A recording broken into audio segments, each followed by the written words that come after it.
Hello. Line in.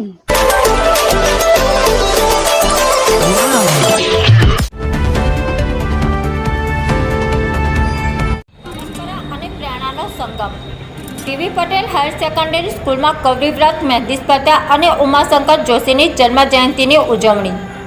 TV Patel higher secondary સ્કૂલમાં સાંસ્કૃતિક પરંપરા અને ગૌરવનો અનોખો સમન્વય જોવા મળ્યો.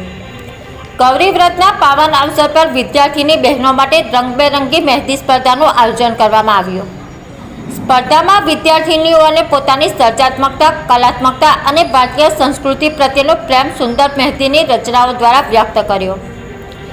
આ સાથે જ ગુજરાતી સાહિત્યના અગ્રણી કવિ ઉમાશંકર જોશીની જન્મજયંતિની પણ ગૌરવભેર ઉજવણી કરવામાં આવી. તેમના જીવન, સાહિત્ય સર્જન અને સમાજ માટેના અમૂલ્ય યોગદાનને યાદ કરીને વિદ્યાર્થીઓએ તેમના વિચારોમાંથી પ્રેરણા મેળવવાનો અવસર મળ્યો. આવો સુંદર કાર્યક્રમ વિદ્યાર્થીઓમાં સર્જનાત્મકતા, સાંસ્કૃતિક મૂલ્યો અને સાહિત્ય પ્રત્યેની અભિરુચિને વધુ મજબૂત બનાવે છે. TV Patel higher secondary school શિક્ષણ સાથે સંસ્કાર અને સર્જનાત્મકતાનું પ્રેરણાદાયી કારણ કે એમનો જે સમય છે, ઉમાશંકરનો પોતાનો જે સમય છે, એ અનેક ચહેલ પહેલોનો યુગ છે. વિશ્વ